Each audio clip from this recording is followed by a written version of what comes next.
இந்த பகுதியில் நம்ம ஒரு கிளாஸ்னா என்ன, ஆப்ஜெக்ட்னா என்னன்றதை கூகுள் ஃபார்ம் வழியாக புரிஞ்சுக்க போகிறோம். ஓகேங்களா?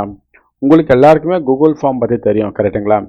இப்போ இந்த இமேஜில் பாருங்கள். இந்த இமேஜில் ப்ராடக்ட் சர்வே ஃபார்ம்னு சொல்லிட்டு ஒரு கூகுள் ஃபார்ம் இருக்குது. First name, last name, email, mobile number, product review, அப்புறமா ரேட்டிங் அவுட் ஆஃப் 5. மொத்தம் 6 ஃபீல்டு இருக்குது. ஓகேங்களா? இப்போ ஒரு செல்லர் வந்து ஒரு ப்ராடக்டை விற்கிறாரு. அந்த செல்லர் வந்து they wanted to know about the product. ஓகேங்களா? மக்கள்கிட்ட இருந்து ஒரு ஃபீட்பேக் வாங்கணும்னு நினைக்கிறாரு. அப்போ என்ன பண்ணுவார், கூகுள் ஃபார்மில் போயிட்டு இது மாதிரி ஒரு ஃபார்மை கிரியேட் பண்ணுறாரு. அதுக்கான லிங்க்கை வந்து அவங்க கஸ்டமருக்கு அனுப்புகிறாருன்னு வச்சுக்கோங்க. கஸ்டமருக்கு அனுப்பிச்ச உடனே அந்த கஸ்டமர் இமெயிலுக்கு போயிடும். கஸ்டமர் இமெயிலுக்கு போன பிறகு கஸ்டமர் வந்து அந்த லிங்கை கிளிக் பண்ணுவாங்க. லிங்கை கிளிக் பண்ண உடனே இந்த கூகுள் ஃபார்ம் ஓப்பன் ஆகும். ஓகேங்களா? ஓப்பன் ஆகும். ஓப்பன் ஆன உடனே அந்த கஸ்டமர் வந்து அவங்களோட நேமு, இமெயிலு, மொபைல் நம்பர், ப்ராடக்டை பற்றி டீட்டெயிலு, அது எப்படி ஒர்க் ஆகுது அந்த டீட்டெயிலை போடுவாங்க. அதுக்கப்புறம் ரேட்டிங் போடுவாங்க. இது மாதிரி ஒவ்வொரு கஸ்டமரும் ஒவ்வொரு விதமான ரிவ்யூவை போடுவாங்க.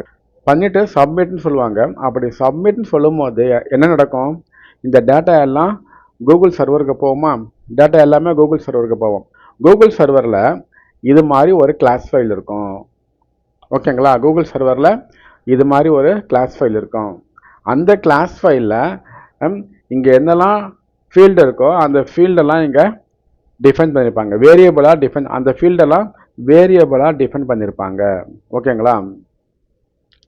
ஸோ கஸ்டமர் வந்து என்டர் பண்ண உடனே, சப்மிட் கொடுத்த உடனே அந்த டேட்டா எல்லாம் எங்கே போவோம்?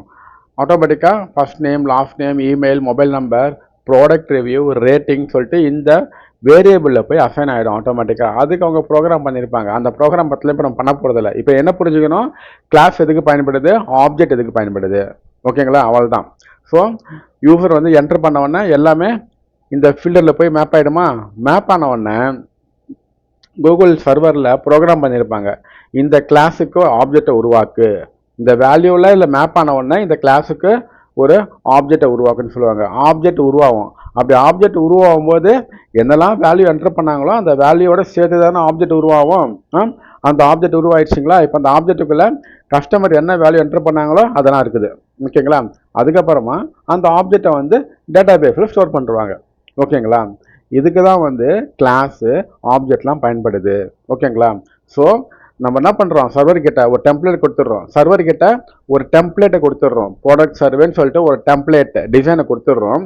இந்த டிசைனை வச்சு கஸ்டமர் என்னெல்லாம் டேட்டா என்டர் பண்ணுறாங்களோ அந்த டேட்டாவை வாங்கி இதில் மேப் பண்ணி அதுக்கான ஆப்ஜெக்டை உருவாக்குன்னு சொல்கிறோம். ஒரு 20 கஸ்டமர் இந்த ஃபார்மை ஃபில் பண்ணாங்கன்னா 20 விதமான ஆப்ஜெக்டை இந்த ப்ராடக்ட் சர்வேன்ற கிளாஸை வச்சு உருவாக்கும். ஓகேங்களா? 100 பேர் என்டர் பண்ணாலும் 100 விதமான ஆப்ஜெக்டை இந்த ப்ராடக்ட் சர்வேன்ற கிளாஸை வச்சு உருவாக்கும். ஓகேங்களா? இப்போ உங்களுக்கு புரியுதா எதுக்கு வந்து இந்த கிளாஸை வந்து ஒரு டெம்ப்ளேட், ப்ளூ பிரிண்ட்னு சொன்னேன்? ஆப்ஜெக்டை உருவாக்குறதுக்கு இது ஒரு பேஸ் ஸ்ட்ரக்சராக இருக்குது. இதுக்கான டேட்டா எங்கேருந்து வருது? மக்கள்கிட்டேருந்து வருது. வெப்சைட் வழியாக என்டர் பண்ணுவாங்க. அப்படி என்டர் பண்ண பிறகு அந்த டேட்டா வந்து அந்த கிளாஸ்க்குள்ளே போவோம். அந்த கிளாஸ்லேருந்து ஒரு ஆப்ஜெக்ட் உருவாகும். அந்த ஆப்ஜெக்ட் வந்து டேட்டா பேஸில் போய் ஸ்டோர் ஆகும். இப்போ உங்களுக்கு கிளாஸ்னால் என்ன, ஆப்ஜெக்ட்னா என்னன்றது தெளிவாக புரிஞ்சிருக்குன்னு நம்புகிறேன்.